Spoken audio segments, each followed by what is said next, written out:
Test.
Bien, bonsoir tout le monde.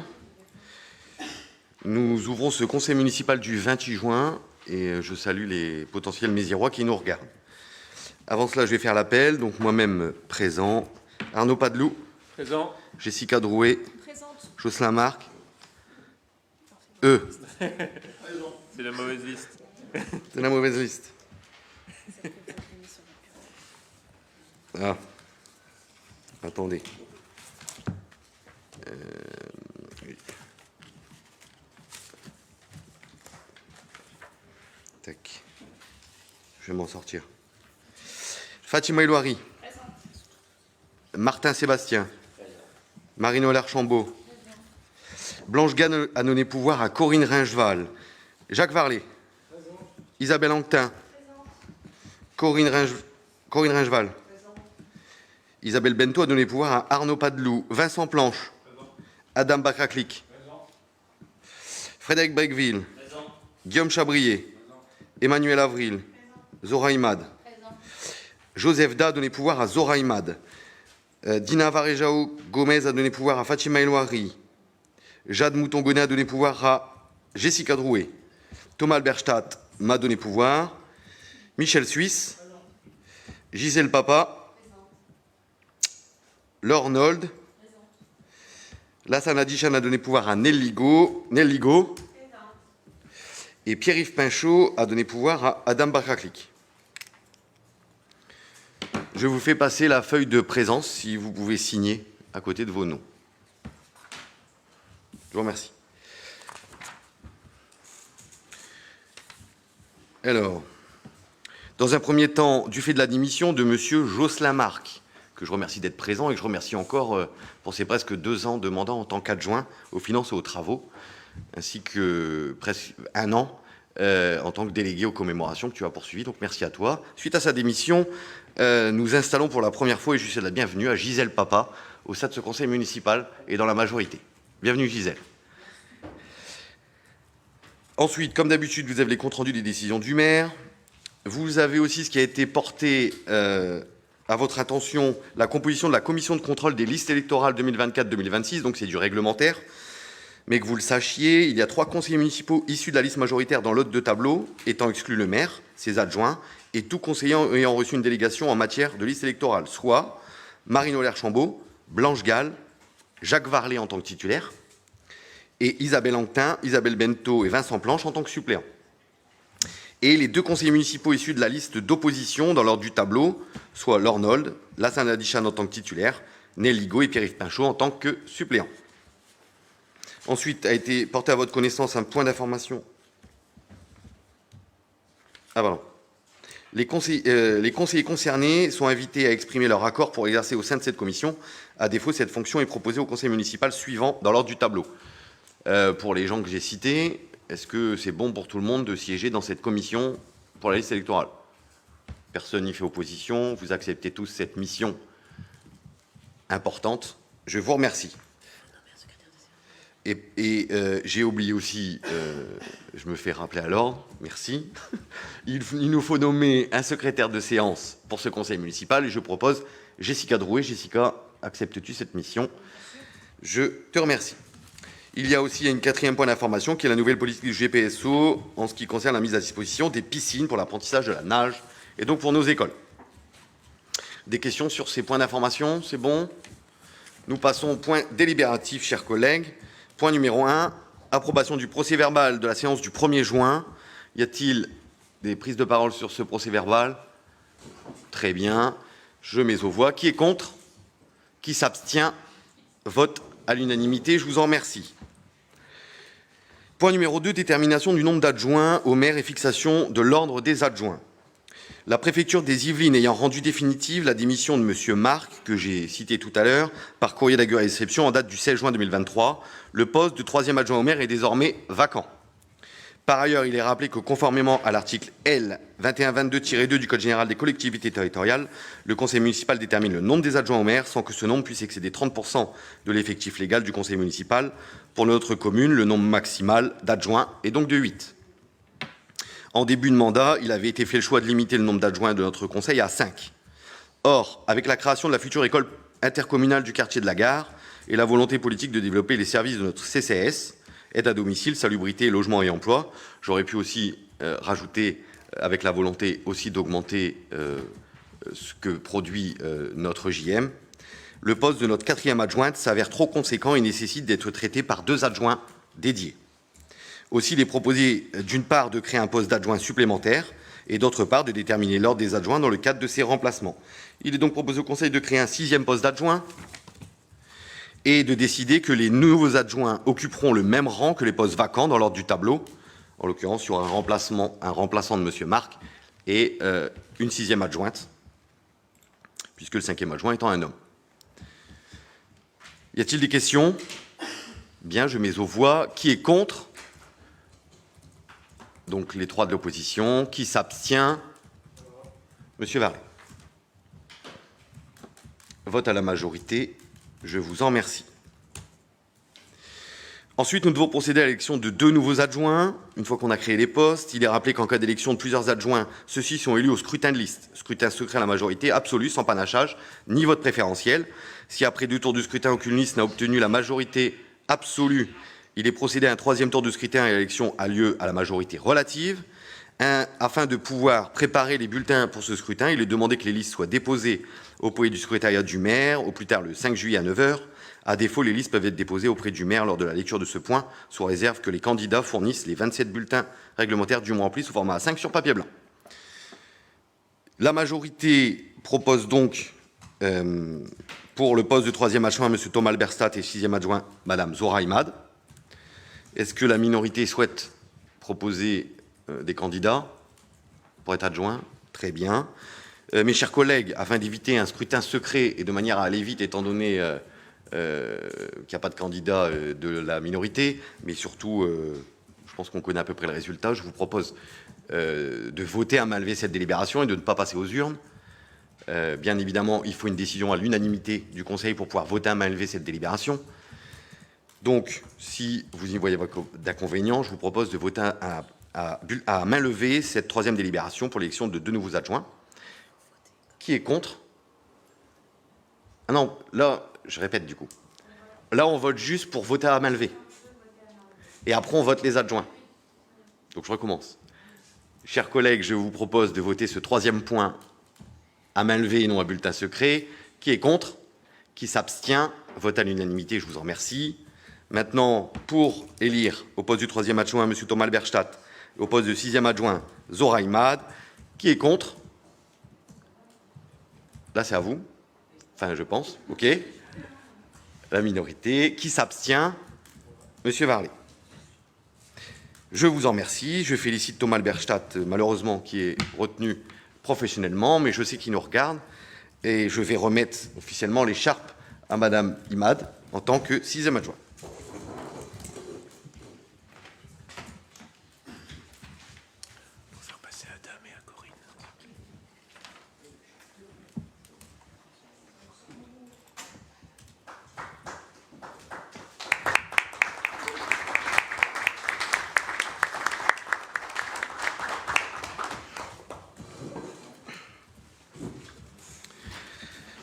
Je vous remercie. Point numéro 4, chers collègues, indemnité des élus. Du fait de la démission et de l'élection de 2 nouveaux adjoints, il convient de mettre à jour le tableau d'attribution des indemnités des élus. Considérant la nécessité de mettre à jour le tableau de répartition des indemnités dévolues aux maires, adjoints et conseillers délégués, il est proposé aux membres du Conseil de fixer les indemnités pour l'exercice effectif des fonctions du maire, des adjoints et des conseillers municipaux délégués comme suit. Donc, le maire ne bouge pas des indemnités, les adjoints sont aux mêmes indemnités d'avant, si ce n'est Thomas qui devient adjoint, donc il aura les indemnités d'adjoint comme les autres adjoints à 16,6%. Zora Imad passe aussi adjointe donc à 16,6%. Et puis la majorité ayant tous une délégation, à l'exception de Mme Bento qui n'a pas d'indemnité. De rappeler que le versement de ces indemnités est subordonné à l'établissement d'arrêtés de délégation de fonction du maire accordés aux adjoints et à certains conseillers municipaux. De rappeler que les indemnités de fonction seront automatiquement revalorisées en fonction de l'évolution de la valeur du point de l'indice. De préciser que cette mise à jour emporte modification de l'enveloppe globale des indemnités inscrite au budget primitif 2023. De dire que cette enveloppe sera modifiée par décision modificative mise au vote au point immédiatement suivant. Y a-t-il des questions? Je pense que c'est clair. Je mets aux voix. Qui est contre? Les 3 de la minorité. Qui s'abstient? Monsieur Varlet. Je vous remercie. Point numéro 5. Ce qui va avec, décision modificative. Pour faire suite au point précédent, il convient de réajuster les crédits budgétaires au chapitre 65 relatif aux indemnités des élus. Ce réajustement est possible du fait de la notification d'un montant de dotation de solidarité rurale supérieur aux estimations lors de notre élaboration de budget, donc de notre budget primitif. Considérant qu'il convient de réajuster les crédits alloués au chapitre 65 pour tenir compte de la création d'un 6e poste d'adjoint, il s'agit de la légalité pure. Quand on crée un poste d'adjoint, il faut allouer les crédits nécessaires, même si, je vous le rappelle, que le maire et les adjoints ont diminué leur indemnité dès 2020. Donc tous les crédits ne sont pas dépensés, mais on est obligé de voter l'enveloppe globale, puisque un adjoint à Mézières peut percevoir 850 €. Nos adjoints ne perçoivent que 550 €. Voilà. Il est proposé aux membres du Conseil d'approuver la décision modificative numéro 1 2023 qui s'élibe comme suit. Donc en section de fonctionnement dépenses sur le chapitre 65. Au BP, il y était 79 000 €. La décision modificative est d'y ajouter 10 000 €, ce qui fait BP, donc budget prévisionnel plus l'ADM, nous donne 89 000 €. Et on l'équilibre en recettes. On ajoute à la DSR, qui est la dotation de solidarité rurale, qui était prévu au BP de 120 000 €, on lui rajoute 10 000 €, vu qu'on a eu une belle surprise, ce qui nous fait une recette supplémentaire de 10 000 €, soit BP plus DM, 130 000 €. Ce qui nous donne un équilibre budgétaire. Pourquoi cette augmentation de 10 000 €? Pourquoi on n'aurait pas pu l'utiliser ailleurs? Ce midi, aux actualités télévisées, il y a une commune où les fonds sont un peu en baisse, ce qui est un peu notre cas. Et les adjoints et tout le monde n'a pas accepté de recevoir d'indemnité. Donc, ça aurait été bien. Là, vous nous dites que vous aviez diminué votre indemnité, vous et les adjoints, mais là, tous les conseillers municipaux de la majorité, pas de l'opposition surtout, perçoivent une indemnité. Donc, bon, ça fait quand même une augmentation de 11,50%. Très bien. Je vois que vous aimez les chiffres, je vais vous en donner quelques-uns en réponse. Allez-y. D'une part, comme je l'ai expliqué, c'est la loi. On crée un poste d'adjoint, il faut allouer le crédit nécessaire. Si on ne le vote pas, le préfet, ou en tout cas le contrôle de la légalité, va nous retoquer la délibération en disant « Vous avez créé un poste d'adjoint, mais il n'y a pas la ressource nécessaire pour le rémunérer. » C'est la loi, même si on ne le dépense pas. Et comme je l'ai dit, on ne dépensera pas l'intégralité de l'enveloppe, puisque nos adjoints ne touchent pas 850. Et après, recevoir des leçons d'élus qui ont été là pendant 6 ans, qui ont augmenté 15% de la taxe d'habitation et qui touchaient 850 € par mois sans jamais toucher une indemnité, moi je vais bien tout entendre, Madame Nold, mais à un moment donné, faut balayer devant sa porte. Vous nous aviez dit aussi que vos élus de la majorité seraient souvent présents. Et là, de plus en plus, il y a des absents. Vous nous avez assez raillé sur ce sujet. D'accord, vous changez de point, je vais vous répondre aussi. Je vous invite, et on l'a fait dans le cadre de notre bilan de mi-mandat, à regarder le taux de présence des élus et aux conseils municipaux et dans les commissions. Je pense qu'il est exceptionnel de par ce qui se passe ailleurs et de par ce qui s'est passé pendant 6 ans. Aujourd'hui est un jour spécifique. Je vous rappelle qu'on a le quorum, ce qui le mandat d'avant n'arrivait pas souvent. Vous aviez le quorum grâce à la minorité. Et malgré tout, pourquoi il est difficile aujourd'hui? Et vous le savez, mais vous posez la question, je réponds publiquement. il est difficile de réunir une majorité complète, même si on a le quorum, puisque la date a été choisie par le préfet. À la base, le conseil municipal était prévu le 6 juillet, mais dans le cadre des élections sénatoriales, on a été obligé de faire un conseil municipal le 28 juin, date à laquelle il ne vous aura pas échappé qu'on a une moyenne d'âge de 42 ans dans notre équipe. Donc il y a des gens qui travaillent, il y a des gens qui ont des obligations, et quand on apprend 5 jours avant qu'on doit faire un conseil, eh bien oui, il y a des gens qui donnent pouvoir. Mais nous, tous les conseils, on les sait qu'au moment où vous envoyez les documents, même quand on va en commission, qu'on vous demande la date du conseil, vous ne nous la donnez pas. Donc nous, il faut qu'on s'adapte. Donc Non mais ok, faites très la bien. même chose.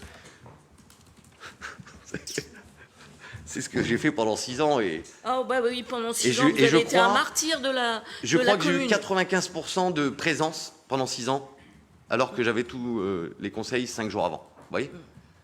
Je vous invite à regarder les chiffres, vu que vous aimez les pourcentages, les chiffres, etc. Merci. Je vais mettre au voie cette délibération. Qui est contre? La minorité. Qui s'abstient? Monsieur Varlet. Ensuite, élection des membres issus du conseil municipal au sein du Centre communal d'action sociale. Pour mémoire, le CCAS est composé pour partie de conseillers municipaux élus au scrutin de liste par le conseil municipal. Cette élection a été réalisée en séance le 8 juin 2020. Or, du fait du décès de M. Chevilla et de la démission depuis 2020 de 4 conseillers municipaux parmi ceux qui s'étaient présentés sur cette élection, il ne reste plus de remplaçants pour intégrer ce conseil. Aussi, conformément à l'article R 123-9 du Code de l'action sociale et des familles, il doit être procédé dans les 2 mois à de nouvelles élections. Il est rappelé qu'il s'agit d'un scrutin de liste à bulletin secret et à représentation proportionnelle au plus fort reste, sans panachage ni vote préférentiel. Les listes des candidats devront comporter au plus 5 noms. Monsieur le maire, président de droit, ne figure pas dans cette liste. Il est laissé jusqu'au mardi 4 juillet 17h délai de rigueur pour déposer une liste par mail, chose que vous avez faite. Les bulletins seront préparés par le secrétariat de ma disposition sur une table des charges lors du scrutin en séance. Il est rappelé que si une seule liste a été présentée avec appel de candidature, l'élimination prenne effet immédiatement dans l'ordre de la liste échéant. Il en est en lecture par le maire. Nous avons 2 listes. Pour la majorité, il est proposé, donc forcément 5 noms. Numéro 1, Fatima Elouari. Numéro 2, Zora Imad. Numéro 3, Isabelle Anquetin, numéro 4, Blanche Gall, et numéro 5, Corinne Ringeval. Pour l'opposition, vous avez envoyé une liste avec 3 noms. Numéro 1, Lassana Adichan, numéro 2, Nelly Go, numéro 3, Lornold.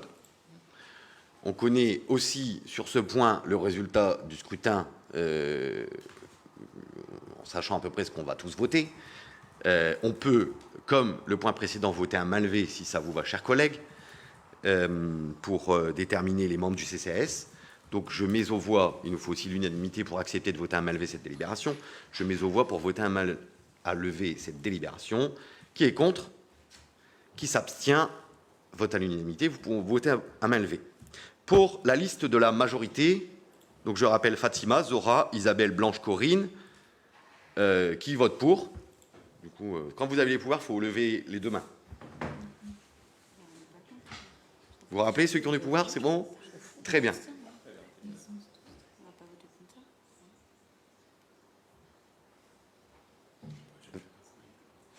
24. En même temps, on fait les calculs. Pour la liste minoritaire, Adichan, Nelligo, Lornold, qui vote pour? Voilà, donc 3. Donc, qu'est-ce que ça fait? Donc 27 suffrages exprimés.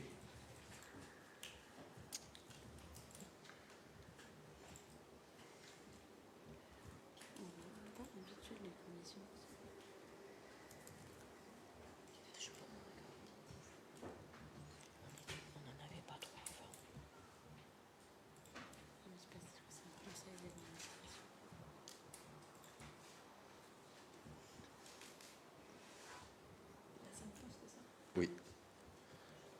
Il y a 5 postes de titulaires. Oui, il y a 5 postes de titulaires.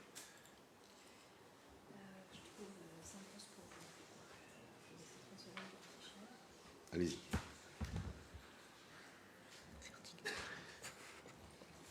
Mais c'est peut-être possible. Non, ça nous fait pas trembler. On s'en fout.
Désolé pour ceux qui nous regardent, faites une pause. Nous faisons une pause.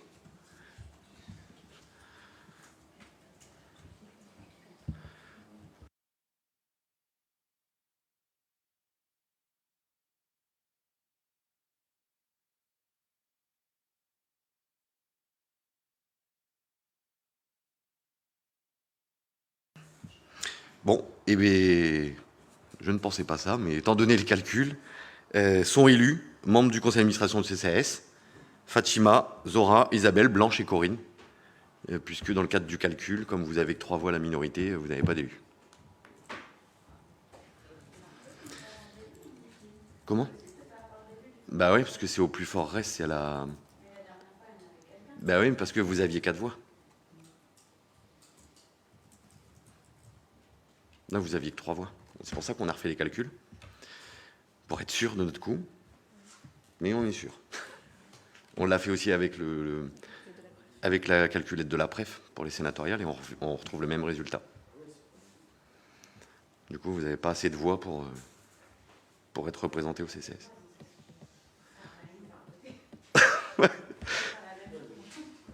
C'est vrai. Pas forcément, on ne peut pas présumer. Après, on ne peut pas présumer. Il peut y avoir un élu qui vote pour nous.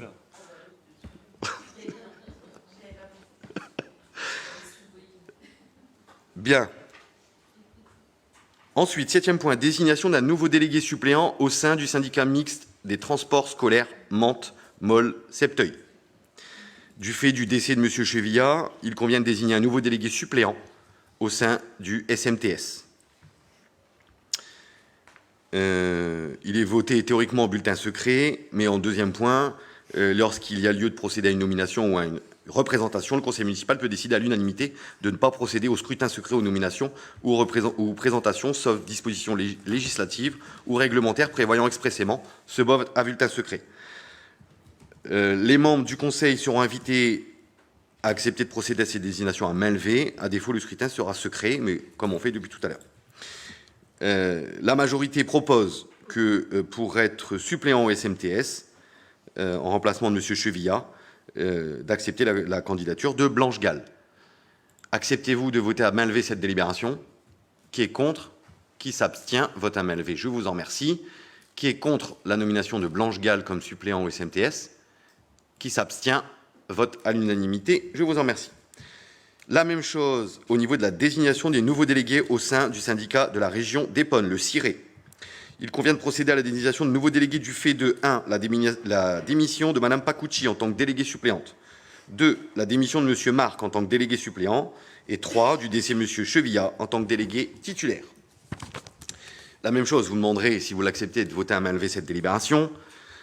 La majorité propose que pour être suppléant, la candidature de Thomas Alberstadt et Marie-Noël Archambault. Et en tant que délégué titulaire, en remplacement de M. Chevilla, Zora Imad. Acceptez-vous de voter à main levée cette délibération? Qui est contre? Qui s'abstient? Vote à l'unanimité, je vous remercie. Il me semble que nous devons voter chaque poste un par un. Bien. Pour le poste de délégué suppléant en la personne de Thomas Alberstadt, qui est contre? Qui s'abstient? Vote à l'unanimité. Vous vous abstenez? La minorité s'abstient pour Thomas Alberstadt. Donc, vote à l'unanimité, je vous en remercie. Pour la candidature de Marie-Noël Archambault en tant que délégué suppléant au CIRE, qui est contre? Qui s'abstient? La minorité également. Vote à l'unanimité. Ça va, je ne vais pas trop vite.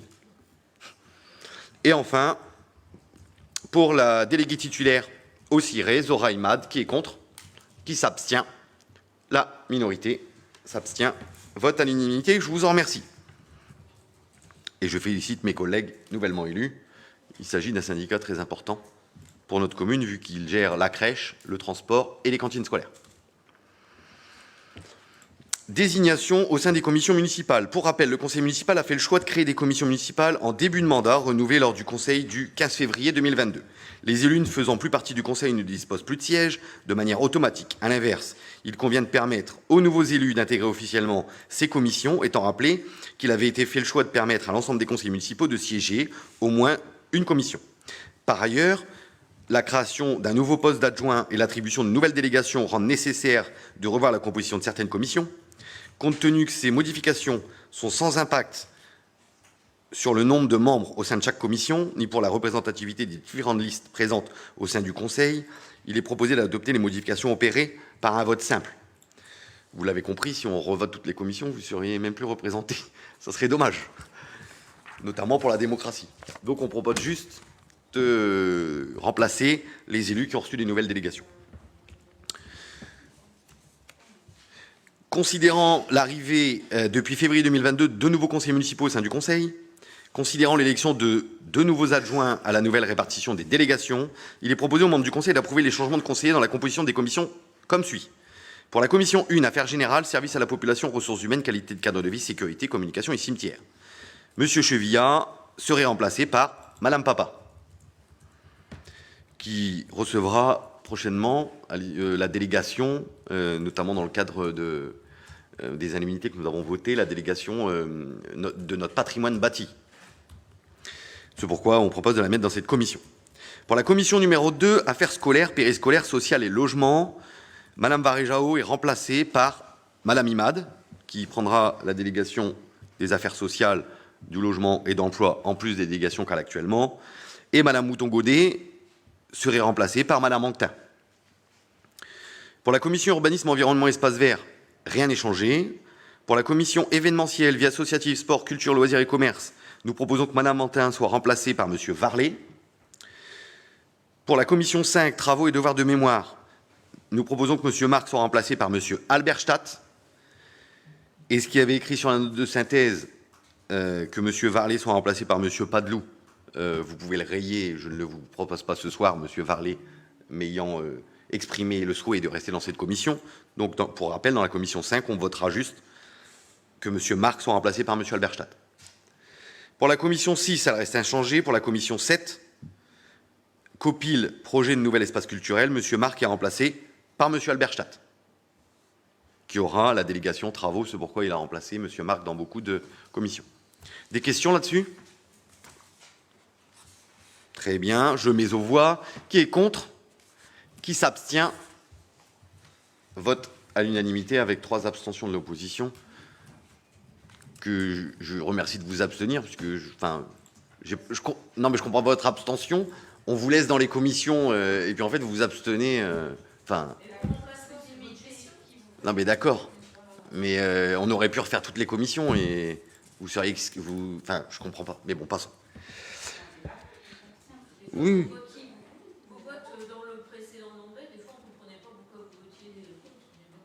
Ben, à chaque fois que je votais contre, j'ai expliqué, même si c'est vrai que peut-être vous écoutiez pas. Et quand je m'abstenais, c'était des questions liées aux ressources humaines qui étaient de la compétence du maire. Point. Voilà, je vous l'explique, vous avez vu, j'ai pas changé de... D'accord, ok, très bien.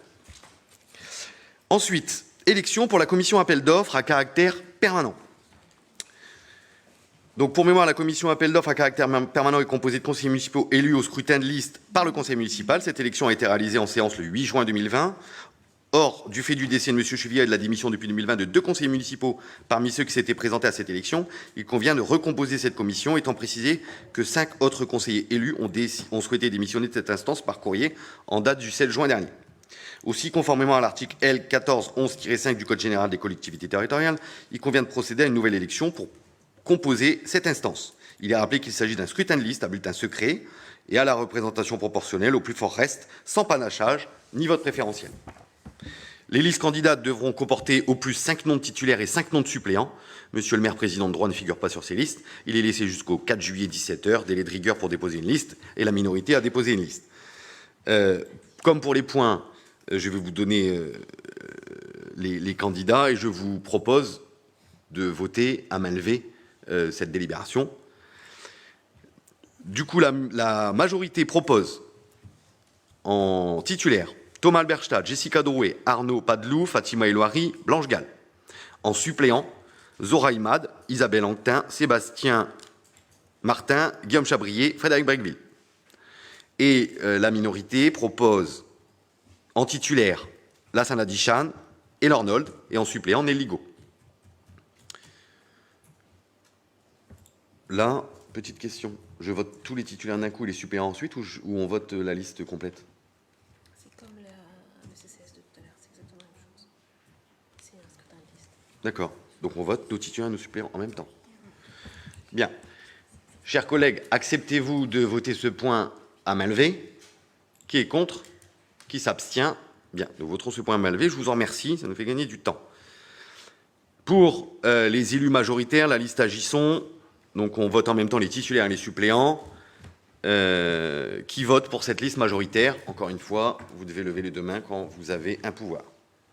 2, 4, 6, 8, 10, 12, 14, 16, 18, 20, 22, 24. Donc c'est pareil. Pour la liste minoritaire, qui est pour? Donc voilà, vous trois. Donc ça fait la même chose.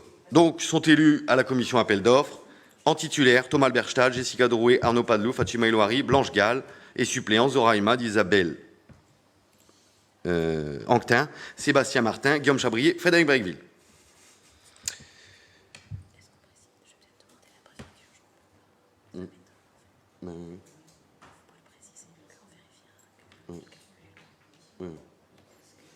On pourra faire à la fin du conseil une petite... on ne peut pas les appeler, on peut rien faire.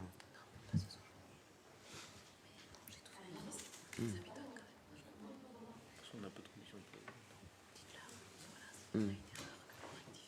de Sachez qu'en tout cas, ce que du coup on me dit dans l'oreillette, suivant les votes qui sont inscrits, on validera nos calculs par les services de la préfecture dès demain. S'il y a un changement parce qu'on a fait une erreur de calcul, on l'enverra à tout le conseil municipal. Parce que c'est quand même pas normal qu'on ne fasse pas partie de la commission d'appel d'offres ni de CCAS, qu'il n'y ait pas au moins un représentant de l'opposition. Ça veut dire que la majorité décide, c'est un chèque en blanc là aussi. Ben non. Ah si, quand même. À la base, vous étiez 4. On n'a aucune représentation.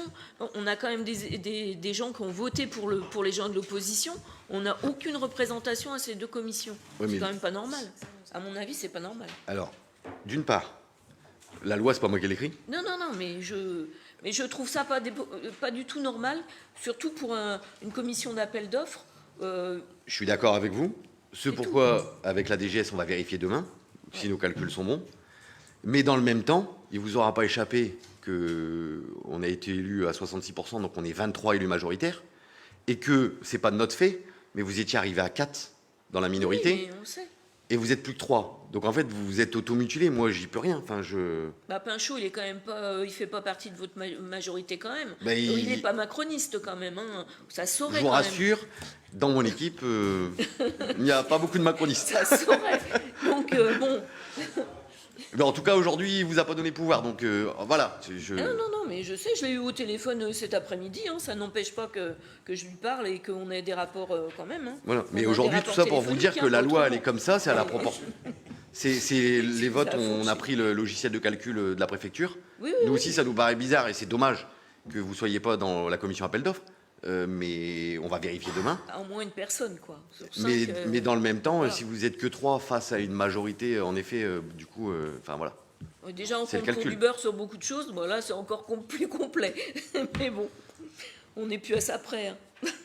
Ensuite, désignation. Oui, donc ça c'est bon. 11e point, désignation des membres du conseil pour siéger au sein de la commission locale d'évaluation des charges transférées, dit la CLECT, pour la communauté urbaine. Jocelyn Marc ayant démissionné, il était mon suppléant. Il faut donc le remplacer. Je vous propose, s'il n'y a pas d'autres candidats, de voter aussi ce point à main levée. La majorité propose, pour me remplacer à cette commission, à cette CLECT, la personne de Blanche Gall. Y a-t-il d'autres candidats? Non. Qui est contre voter à main levée cette délibération? Qui s'abstient? Très bien, vote à l'unanimité pour voter à main levée.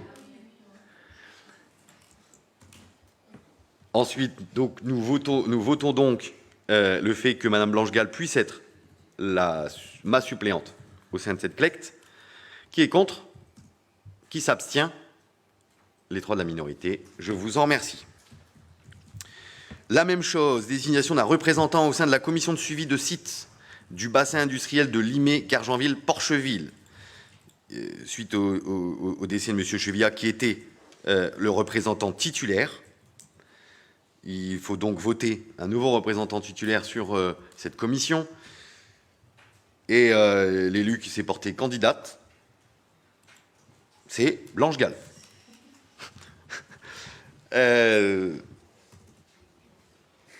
Du coup, je vous propose... Il n'y a pas d'autres candidats? Non. Je vous propose de voter à main levée cette délibération. Qui est contre, voter à main levée. Qui s'abstient? Nous voterons donc à main levée à l'unanimité, je vous en remercie. Qui est contre la candidature de Blanche Gall? Qui s'abstient? Vote à l'unanimité, je vous en remercie. 3 abstentions de l'opposition. Point numéro 13. Ah, j'ai fini de parler. Point numéro 13, je vais laisser la parole à Sébastien Martin. Il s'agit de la convention pour l'utilisation du terrain synthétique avec le SEDP pour la saison 2023-2024. Merci beaucoup, monsieur le maire. Donc, pour la convention pour l'utilisation du terrain synthétique avec SDP 2023-2024, avec qui on travaille déjà depuis plus de quelques années. Pour rappel, une convention a été signée sur les 2 dernières années scolaires pour la mise à disposition du terrain synthétique au profit de l'école Sport-Études Académie. La SAS Sport-Études Académie de Paris, SEDP, souhaite renouveler cette convention pour l'année scolaire 2023-2024. Il est donc proposé de renouveler cette convention dans des conditions tarifaires identiques à ce qui avait été convenu l'an passé. Aussi, je lis les articles. Donc, considérant qu'en s'associant à un partenaire pour l'optimisation de l'occupation de son terrain synthétique, actuellement sous-occupé en période scolaire, la commune assure ainsi le financement de son renouvellement. Considérant que Sport-Études Académie est une école à vocation sportive, poursuivant un objectif d'intérêt public, considérant que la commune souhaite ainsi participer au rayonnement du football sur le territoire et profiter des retombées positives qui pourront en résulter, il est proposé aux membres du Conseil d'adopter la Convention 2023-2024 de mise à disposition du terrain synthétique du Stade de la Conche avec la Société d'enseignement Sport-Études Académie de Paris et d'autoriser Monsieur le maire à la signer. Merci, Monsieur Martin. Des questions sur cette délibération? Oui. Madame Go. Moi, j'ai juste une question sur le planning. Ils ne peuvent réserver que les lundis, jeudi matin ou mardi et vendredi. Ça veut dire que du coup, les lundis après-midi et jeudi après-midi, on réserve aux enfants des écoles? Ça, c'est vu avec la directrice de l'école du Haut. Ouais. Mais c'est la même chose depuis 2 ans. Oui, mais c'était juste pour... Ok. Et du coup, ils l'utilisent ou... Je ne sais pas, je ne vais pas vérifier, mais en tout cas, ils ont les créneaux. Ok, merci. Par contre, moi j'ai une autre question. Quel a été le... Vous parliez de... Comment? Attendez, que je vous retrouve ça. Que vous devriez... comment s'appelle? L'école avait loué le stade de la Conche parce qu'il y avait des équipements. Ils n'avaient pas les équipements pour leur école. Oui, Depuis c'est ça. 2 ans, ils n'ont pas réussi Non. à faire leur équipement? Non, ils ont commandé un terrain en herbe et ils ont eu un problème avec le prestataire, c'est-à-dire que l'année dernière, il a plu énormément, donc ça a complètement détruit le gazon, et que cette année, il n'a pas plu du tout, ce qui a complètement détruit le gazon. Donc ça veut dire que ça fait 2 années qu'ils galèrent, et, mais quand même énormément de communes et de clubs qui, l'hiver, ils sont bloqués, ils n'ont pas d'herbe, et donc ils ne peuvent pas jouer dessus. Donc on a énormément de demandes. D'accord. Il n'y a pas que cette école-là. Et par contre, vous deviez avoir des retombées positives. Quelles ont été pendant là, ça fait 2 ans qu'ils le louent. Quelles ont été les retombées positives de cette location? Rien que le fait qu'on ait des joueurs ou athlètes qui s'entraînent pour le PSG, en tout cas féminin, etc. Le fait de dire, moi je joue à Mézières-sur-Seine, c'est déjà le faire parler de Mézières-sur-Seine. C'est déjà bien. Maintenant, en effet, on n'a jamais accueilli PSG Lens, vous voyez. Si vous attendez ça, ça ne marchera pas. Non, mais Mais- je ne connais rien au foot, alors donc. Mais aujourd'hui, le fait de faire parler de la commune, le fait de dire moi je m'entraîne à Mézières-sur-Seine, parce que le terrain est bien, parce que les équipements sont bien, c'est déjà pas mal. Et après, certainement grâce à ça, parce qu'après, dans le milieu du foot, c'est un milieu aussi parfois amateur, semi-pro ou pro, il y a des jeunes qui vont venir à la JSLM Football, adhérer. Mais après, nous, on n'a pas les chiffres, si c'est bien, pas bien, etc. Mais on va dire que c'est une notoriété. au-delà d'être financier, parce qu'on a aussi une remontée financière, on loue quand même. Oui, ça, c'est voilà. indéniable. Mais en plus, ça parle de Mézières. Voilà.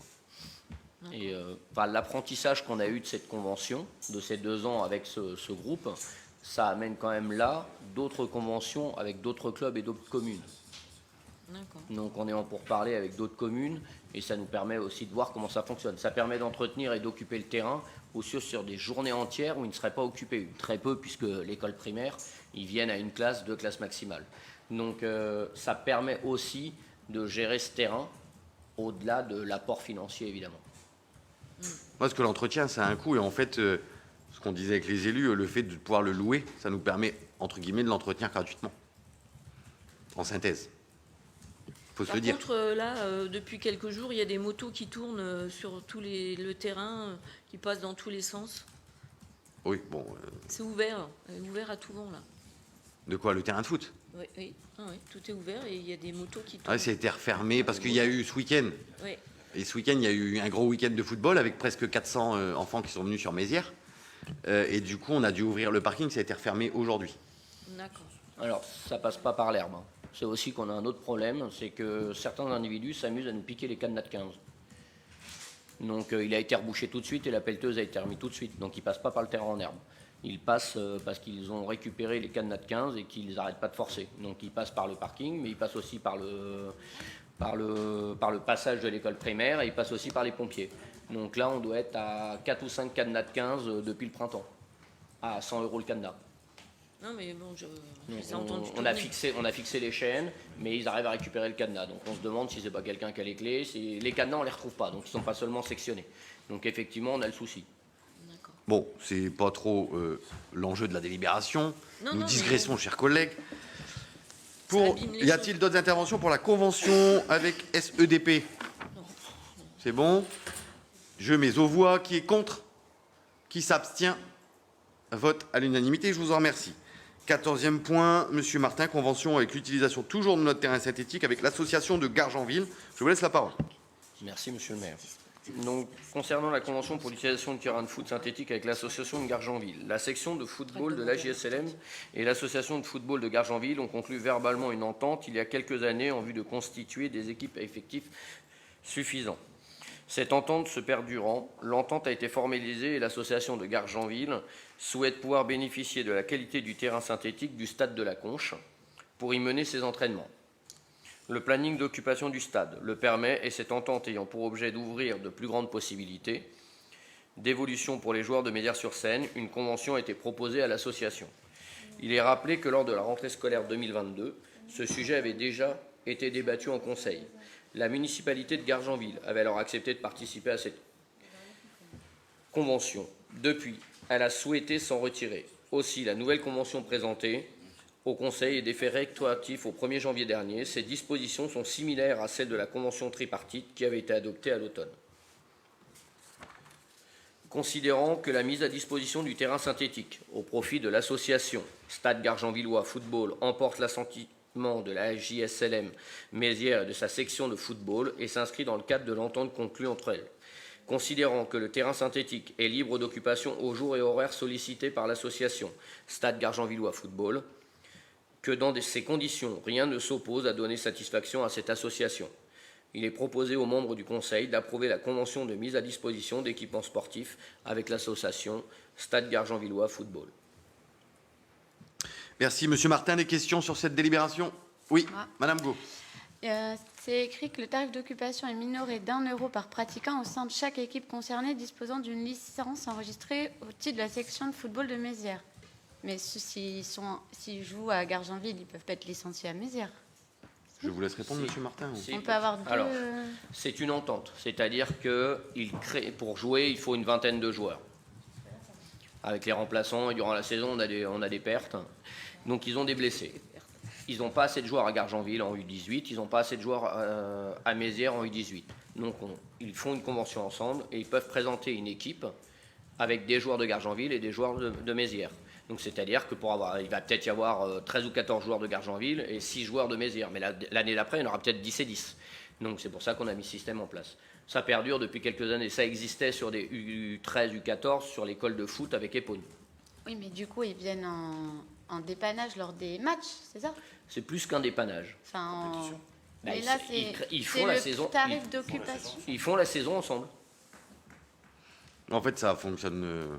Quand on loue à du privé comme la délibération d'avant, on loue 16 € de l'heure. Oui. Quand on loue à une association avec qui on a une entente, le but de cette entente, c'est que le club en question, là notamment Gargenville, ait un maximum de Méziérois.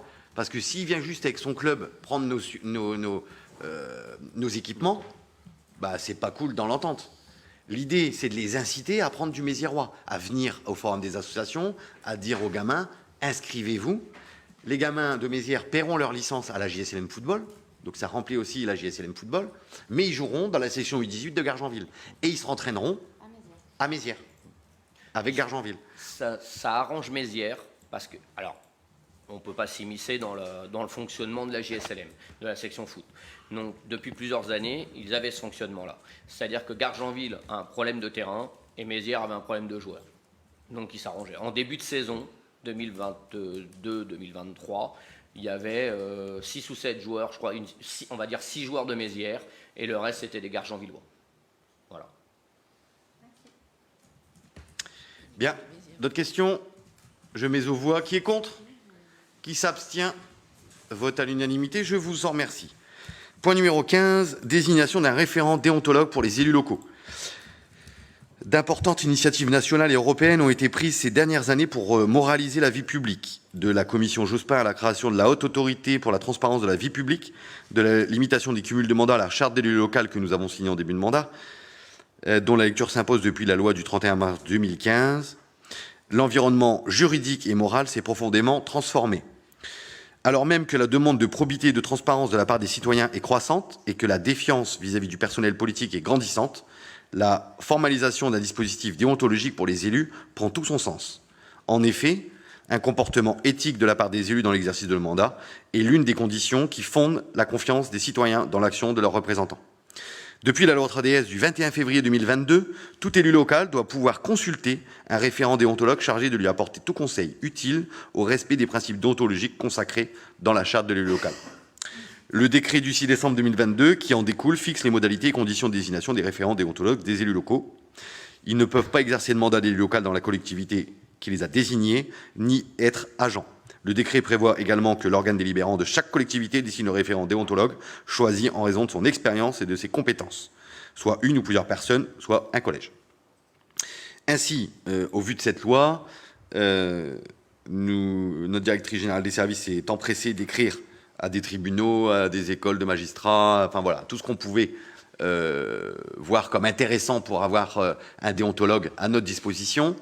Et nous avons eu la chance que Madame la Présidente du tribunal administratif de Versailles a porté à notre connaissance une candidature de Madame Chantal Descours-Gatin. Il s'agit d'un magistrat honoraire auprès du tribunal administratif de Versailles. Vous avez son CV entièrement, donc je vais vous éviter de le lire dans la note de synthèse. Et puis, l'Ordre des avocats a pour sa part proposé une candidature d'un avocat, Maître Thibault Adeline Delvove, qui exerce depuis 2003 au sein d'un cabinet d'avocats spécialisé en droit public. Il faut donc, chers collègues, que nous désignions un référent parmi ces deux candidatures. Je vous propose de voter, puisque je pense que c'est, à mon sens, mieux d'avoir la chance d'avoir une magistrate honoraire du tribunal administratif comme référente pour Mézières-sur-Seine qu'un avocat. Donc je vous proposerai de voter pour Madame Chantal Descours-Gatin. Avant de voter, je voulais aussi vous dire deux petits points qui sont importants, parce que vous avez eu, je ne vous lis pas tout, mais les points que je pense importants, c'est les moyens et indemnités. Pour mener à bien sa mission, le référent déontologue disposera à volonté d'un bureau dans les locaux de la mairie. S'il a besoin d'un bureau, on sera obligé de lui en fournir un. En cas de déplacement, il pourra bénéficier d'un remboursement de ses frais de déplacement sur production de justificatif. Le référent déontologue sera indemnisé à hauteur de 80 € par dossier sur présentation d'un justificatif mentionnant le nom de l'élu l'ayant saisi ainsi que la date de la saisine. L'article 6, la modalité de saisine, elle est importante pour que vous le sachiez tous. La saisine du référent déontologue s'effectue soit par mail, soit par courrier adressé au maire dans une lettre cachetée à l'intention du référent déontologue sur laquelle figure la mention « à transmettre, prix confidentiel ». L'adresse mail de la déontologue que nous allons élire sera indiquée à l'ensemble des conseillers municipaux par mail personnel à l'issue du vote de la présente délibération. Et la durée de désignation, vous le savez, il s'agit de la durée de notre mandat. Donc, la majorité vous propose d'élire Madame Chantal Descours-Gatin comme référente déontologue pour les élus de Mézières-sur-Seine. Qui est contre? Donc les 3 élus de la minorité. Qui s'abstient? Vote à la majorité. Je vous en remercie. Non, il n'y a pas d'abstention. Juste 3 votes contre. Vous voulez expliquer votre vote contre ou pas du tout? Non, non, vous voulez expliquer.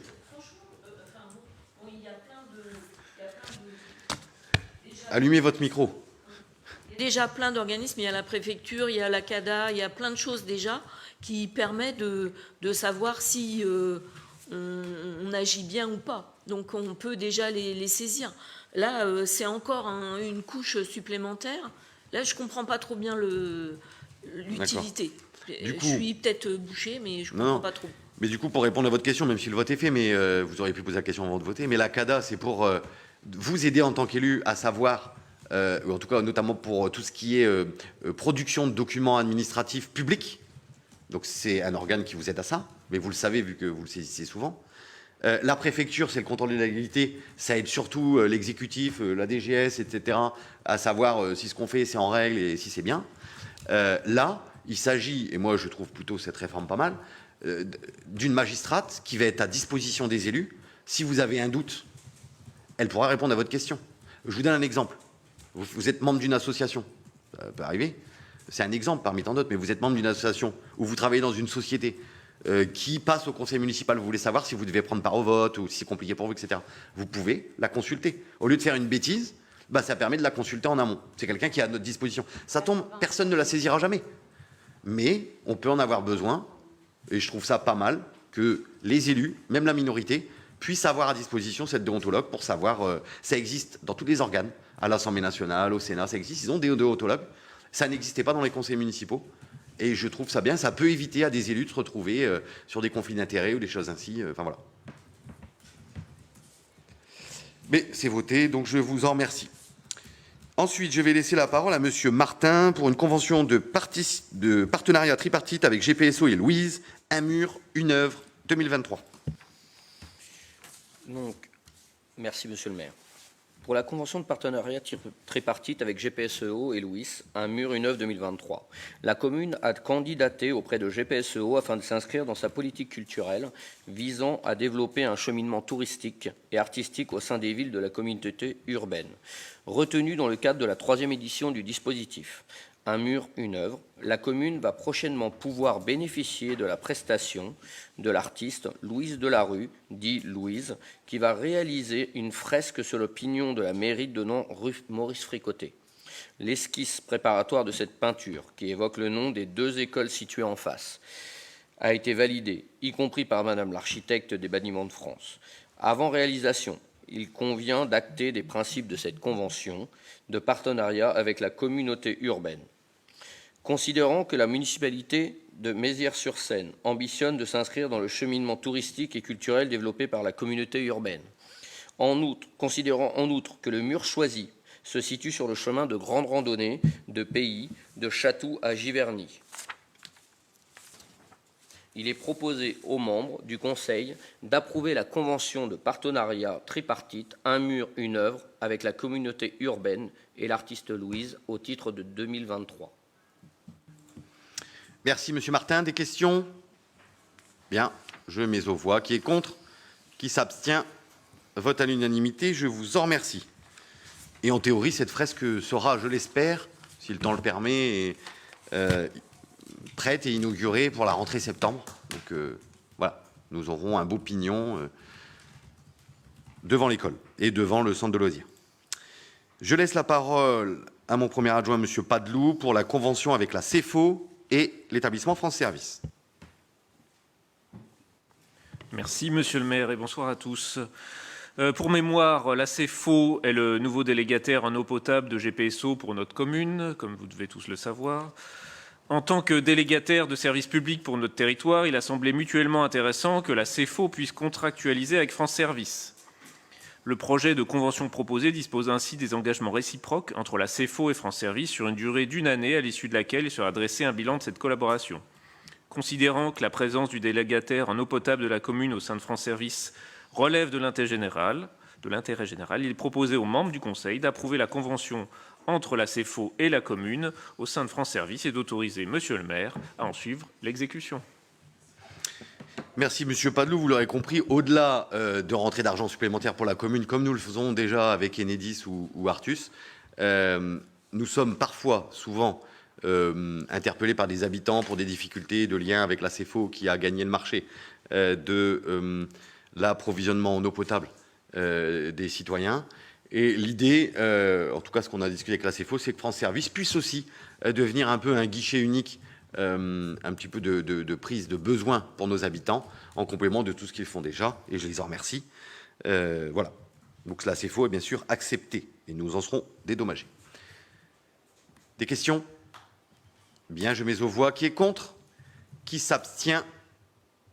Monsieur Chabrier. Vote à l'unanimité, je vous en remercie. Point 18. Convention de partenariat avec la ville d'Ujice en Serbie. Dans la continuité de la d'élaboration du 1er juin dernier, une convention de jumelage a été élaborée avec la ville d'Ujice, située en Serbie dans le district de Zlatibor. Cette convention pose les bases de la coopération souhaitée entre nos deux communes. Considérant les échanges avec la municipalité d'Ujice et la volonté commune de fonder une relation de coopération et d'amitié entre nos deux communes, vu l'avis de la commission ad hoc du 2 juin 2023 approuvant le projet de convention à l'unanimité, il est proposé aux membres du Conseil d'approuver la convention de jumelage avec la ville d'Ujice en Serbie, d'autoriser Monsieur le maire à la signer et en suivre l'exécution. Convention que vous avez tous eue avec la note de synthèse. Des questions? Bien, je mets aux voix. Qui est contre?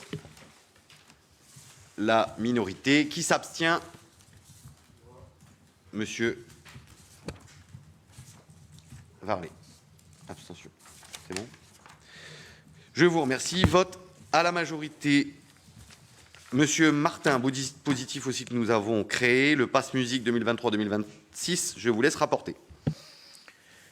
Donc, merci Monsieur le maire. Concernant le Pass Musique 2023-2026, pour rappel, le Conseil municipal a approuvé l'instauration d'un Pass Musique pour l'année scolaire 2022-2023, d'un montant de 50 € par enfant de moins de 18 ans pour suivre des cours de musique sur le territoire de GPSEO. Au terme de cette année, le bilan fait état de 17 demandes acceptées, soit 13 familles, pour un montant total de participation communale alloué de 850 €. Il s'agit là d'un dispositif tout à fait satisfaisant. Aussi, il est proposé de le renouveler dans les mêmes termes jusqu'à la fin du présent mandat. Considérant que la municipalité souhaite encourager la découverte et la pratique musicale des enfants de la commune, considérant que la commune ne dispose pas d'équipements ou d'associations en la matière et entend donc soutenir financièrement les familles qui inscrivent leurs enfants sur une structure située sur le territoire communautaire, il est proposé aux membres du Conseil d'instaurer un pass musique d'un montant de 50 € par enfant de moins de 18 ans, domicilié sur la commune de Mézières-sur-Seine, sur production d'une facture montant minimum de 50 €, réglée auprès de tout établissement ou association situé sur le territoire de la communauté urbaine Grand Paris Seine-et-Oise, et pour des cours de musique délivrés sur une année scolaire. De dire que le présent dispositif est instauré à compter de l'année scolaire 2023-2024 jusqu'à l'année scolaire 2025-2026. De dire que le montant total de cette participation sera inscrit aux budgets communaux à venir et versé à ce titre aux familles en faisant la demande dans le courant du mois de mai de l'année scolaire en cours. De dire qu'une seule participation communale pourra être versée par famille par année scolaire pour le même enfant. De dire que cette participation ne pourra être versée de manière rétroactive, toute demande perçue après le 31 mai de chaque année devenant automatiquement caduque. Merci Monsieur Martin. Des questions? Bien, je vais mettre aux voix cette délibération et on peut se réjouir malgré tout des 17 enfants qui, grâce à ce Pass Musique, peuvent faire de la musique sur tout le territoire de GPSO avec ce Pass Musique. Donc j'invite toutes les familles, si ce n'a pas été fait, à en faire la demande. Enfin, toutefois, si c'est voté ce soir. Je mets aux voix. Qui est contre? Qui s'abstient? Vote à l'unanimité. Je vous remercie pour la culture. Point numéro 20 et dernier point, mes chers collègues, il s'agit de l'approbation d'une motion zéro artificialisation nette de l'Association des maires ruraux de France. L'Association des maires ruraux de France, dite AMRF, souhaite communiquer auprès du législateur une motion dénommée « Zéro artificialisation nette et village de l'avenir, non aux ruralités sous cloche ». Le texte de cette motion vous a été transmis en pied de joint. Considérant que la commune partage l'ambition de réduire le phénomène d'artificialisation des sols et de préserver la qualité des aménités rurales, considérant que les objectifs lui étant ou en passe de lui être assignés par le schéma de cohérence territoriale impacteront la commune dans son développement, considérant que l'atteinte de l'objectif de ZAN, zéro artificialisation nette, passera par l'octroi de moyens substantiels pour accélérer le recyclage du foncier, la rénovation du bâti et par la reconnaissance d'un véritable droit au projet communal, il est proposé au Conseil d'approuver la motion zéro artificialisation nette de l'Association des maires ruraux de France annexée à la présente délibération, d'adresser la présente délibération et la motion aux députés de la circonscription à la personne de Bruno Millienne. Des questions sur cette motion? Vous l'avez tous lu? Oui, moi je comprends pas trop bien parce que comment ça s'appelle? C'est le règlement du PLUI, il a été voté à GPSO. Vous en faites partie, et là vous faites partie aussi des maires ruraux de France. Donc il n'y a pas de conflit d'intérêt, non, ça, c'est quand même bizarre, quoi. Conflit d'intérêt. Soit vous cherchez, soit on applique ce qui est appliqué par GPSO. Et il y a eu une réglementation qui a été déterminée pour que les terres agricoles restent agricoles et donc on ne puisse pas changer les réglementations comme ça. Donc moi, je ne comprends pas trop bien, là. D'accord. Donc vous ne comprenez pas et vous m'accusez de conflit d'intérêt. Vous savez ce que Non, c'est que le mais conflit d'intérêt? c'est pas ça. C'est que je vote quelque chose en fait- dans mon intérêt personnel. Non. C'est ça le conflit d'intérêt. Les mots ont un sens. Mais, Même si je sais que vous écrivez ce que vous avez envie quand vous voulez, mais les mots ont un sens. oh là là, je vous ai pas... Mais oui. Mais c'est quand même contradictoire. Mais on est en Dites-moi conseil pas municipal que- en public et vous me dites conflit d'intérêt. Mais c'est contradictoire quand même. Vous Mais faites parce que- partie de GPSO et vous D'accord. faites partie de... Mais je vais vous répondre. Donc vais vous ça répondre. me paraît bizarre. Non, il n'y a rien de bizarre, il n'y a pas de conflit d'intérêt. D'une part, vous parlez de PLUI, mais vous mélangez tout. Le PLUI, Expliquez-moi justement. bah voilà, je vais vous expliquer. Mais avant que je vous explique, évitez de me sortir des conflits d'intérêt. Enfin, c'est quand même incroyable de sortir des mots comme ça en conseil municipal. Bah oui, c'est grave, c'est sûr. Mais oui, vous vous rendez pas compte. Ah oui. Conflit d'intérêt, c'est du pénal, Madame Nold. Les mots ont un sens. Allez-y. Mais je vais vous répondre. Je fais partie de GPSO, j'en suis le vice-président, et le PLUI, que d'ailleurs vous avez adopté quand vous étiez élu, le PLUI a une utilité et régit aujourd'hui l'urbanisme à Mézières-sur-Seine, mais ainsi que sur les 73 communes. Il s'avère que le gouvernement en place, et vous nous reprochez assez d'être macroniste, et vous allez voir que ce n'est pas le cas en intégralité, le gouvernement a voté un projet de zéro artificialisation nette à l'Assemblée nationale, avec des objectifs précis, mais l'Association des maires ruraux de France, dont je fais partie, et pour lequel je suis vice-président départemental, n'est pas d'accord avec ce que le gouvernement a fait dans son intégralité. Il dit que dans le cadre du ZAN, on met les communes rurales, comme Mézières-sur-Seine mais d'autres, sous cloche, et c'est très dangereux pour la ruralité. Soit on va surdensifier dans certains endroits, soit les communes vont complètement mourir. Et quand on dit mourir, ça peut être mourir aussi des commerces de proximité, etc. Donc la MRF met en garde le gouvernement, et en l'occurrence notre député, et vous voyez, j'ai pas de problème à aller contre ou à dire à notre député c'est pas assez bien pour les communes rurales. Donc la MRF émet une note en disant et propose à toutes les communes de France rurales de voter cette motion en disant, et pour alerter le gouvernement, puisque cette loi a été votée à l'Assemblée nationale, vous savez qu'elle part au Sénat. Le Sénat va émettre des réserves ou pas, mais je sais qu'il travaille dessus. Et ensuite, elle va repartir à l'Assemblée. Mais qui a le mot de la fin? C'est l'Assemblée. Donc il est de notre responsabilité, on ne peut pas se réfugier derrière notre petit doigt en disant on ne fait rien, il est notre responsabilité d'élu que d'avertir notre député en disant on n'est pas d'accord avec tout. Il y a des choses bien dans cette loi, mais il y a des choses pas bien. Et la MRF demande, vous avez les 7 points que vous avez sur la motion, demande juste d'amender la loi avec les 7 points. Voilà, c'est aussi simple que ça. C'est pas compliqué. Parce qu'il faut savoir que la loi ZAN, et après j'en termine avec mon propos, la loi ZAN, elle va décliner sur le SDRIF, le schéma directeur régional, qui est déjà en cours. Il y a eu des réunions avec les élus, etc. Je peux vous dire que sur GPSO, par exemple, il y a des villes, ils ne peuvent plus construire. Terminé. Dans le SDRIF, si on respecte la ZAN, ces villages vont mourir. On ne peut plus rien faire, même pas un pavillon. C'est terminé. Ben, qu'est-ce qu'ils vont faire? Enfin, c'est pas possible. En plus, dans le SDRIF, alors qu'il y a des ambitions nationales, avec des projets nationaux, et avec Madame Drouet, on a travaillé sur le sujet, dans le SDRIF, il est écrit nulle part, parce que dans le SDRIF, il y a un quota territorial pour les collectivités territoriales, comme les mairies et le PCI, et puis un quota régional de constructibilité. Par contre, à aucun moment, on nous parle de quota national. Ça veut dire quoi? Ça veut dire que quand ils feront la ligne Paris-Normandie, notre constructibilité territoriale ou régionale, l'État va nous le voler. Ou quand ils feront la prison de Magnanville, s'ils la font un jour, l'État va nous le voler. Donc vous voyez, nous ne sommes pas d'accord avec tout, et il faut qu'on le dise. Puisque si le ZAN est voté, le SDRIF sera voté, et il y aura derrière une modification du PLUI adaptée à ces documents réglementaires qui ont été votés d'une part par l'Assemblée nationale, donc par notre législateur, et d'autre part par le Conseil régional.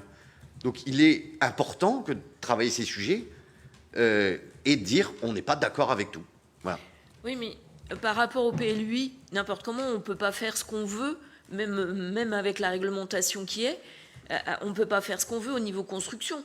Là, on a le quartier de gare, on a la ZAC des Fontaines, mais vous ne pouvez pas construire comme vous le voulez.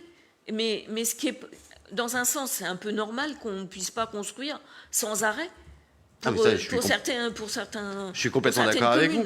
Mais moi, ce que je vous parle, c'est qu'il y a des communes rurales. Nous, c'est pas notre cas parce qu'on. C'est ça. Je ne vois pas pourquoi on vote ça alors qu'on n'est pas concerné. Mais non, mais parce que c'est une responsabilité d'élu local. Ça s'appelle la solidarité entre communes. Et c'est pas normal que par une loi, on accepte. On est élu de la République, quoi qu'il se passe. Hein. Donc il faut travailler sur tous les dossiers. Et c'est pas normal qu'on accepte qu'il y a des villages qui vont mourir, qu'il y a des commerces de proximité qui vont fermer, qu'il y a des écoles qui vont fermer. Oui, enfin... Voilà. Après, vous pouvez ne pas la voter. Enfin, c'est pas. Mais aujourd'hui, les associations de maires, ça sert aussi à ça. Ça sert à alerter le législateur en disant attention les copains. Surtout qu'aujourd'hui, vous le savez, et je vous le dis, avec le non-cumul des mandats, on a que des législateurs qui ne sont plus élus locaux ou qui n'ont plus de responsabilité en local. On a même une grande majorité de législateurs qui n'a jamais eu de responsabilité en local. Donc, ils peuvent être amenés à faire des choix qui sont contre les collectivités territoriales. Et donc, vous devriez plutôt être contente de dire que, parce que vous nous accusez toujours d'être un élu macroniste, mais là, pour une fois, je vous propose une motion contre une loi du gouvernement. C'est quand même pas croyable. Mais au lieu de me féliciter, vous me dites c'est pas bien, il y a conflit d'intérêts. Non, mais je trouve pas clair. On a une réglementation, bon, elle est ce qu'elle est. Le PLUI, il a été accepté, il a été imposé sur toute la communauté de communes. Donc, en fait, je comprends pas bien. Ce qui n'est pas clair dans votre tête, c'est que vous croyez que le PLUI est figé. Mais si le ZAN passe en l'état, et de toute façon, peu importe la loi du ZAN, comment elle va passer, ça va découler sur un schéma directeur régional qui va respecter la loi du ZAN, et ensuite il y aura une modification du PLUI qui sera liée à toutes ces lois. Donc si on dit rien tout de suite, on fait juste à contempler le soleil, forcément, qu'on va subir. Là, peut-être que ça ne marchera pas le truc, mais peut-être que ça marchera. Et moi, je pense que les communes ont un rôle important, et nos législateurs, nos députés, quand ils vont recevoir ils poseront des questions en commission, etc. Enfin, c'est aussi leur boulot de députés que d'écouter les conseils municipaux, etc. Même les sénateurs, ils représentent les collectivités. Si on dit rien, parce qu'on bosse pas et qu'on se dit « Ah, il y a le PLUI, mais on est à l'abri de rien ». Parce que quand le législateur décide d'un truc, ça découle. Et le PLUI, il va être modifié. Quoi qu'il se passe, il sera modifié.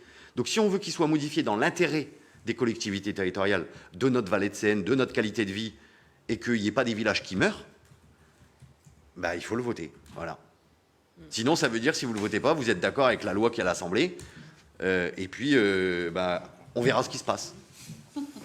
Voilà, c'est tout. C'est bon ?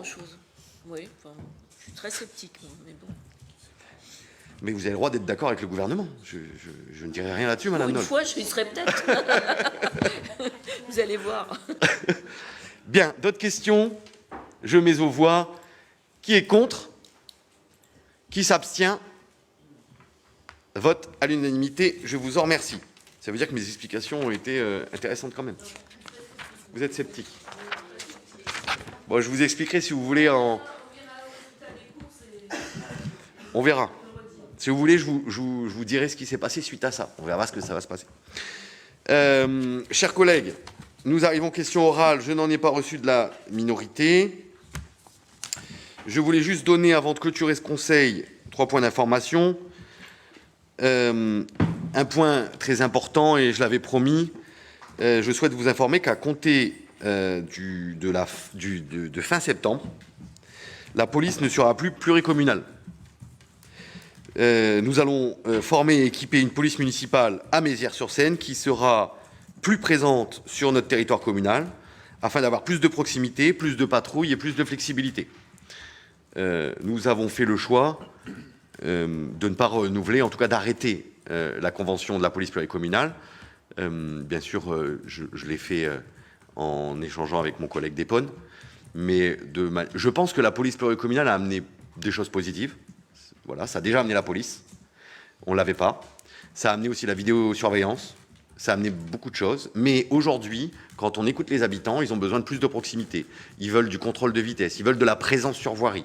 Et l'échelle que nous avions Épône-Mézières, avec le peu d'agents que nous avions à mutualiser, ne convient pas à la demande de nos habitants. Donc, nous avons fait le choix d'arrêter. Et donc, d'ici la fin septembre, la police municipale arrivera uniquement à Mézières-sur-Seine. C'était le point que je voulais vous donner. Enfin, je voulais vous le dire, même si certains me suivent. On avait vu que vous aviez demandé une embauche de 3 personnes pour la police. Oui. Et là, on n'a aucun chiffre de ce que ça va nous coûter. Alors, il y aura 3 policiers. Mais on les avait déjà. C'est juste qu'on les mutualisait avec Épône. Oui. 3. Voilà. En tout, mais qu'on a en ce moment. Alors, Qui sont à Mézières. On en avait, nous. alors, oui, on a 2 policiers, un ASVP. D'accord ? Aujourd'hui. Demain, on aura 3 policiers. Sauf qu'avant, on le mutualisait avec Épône.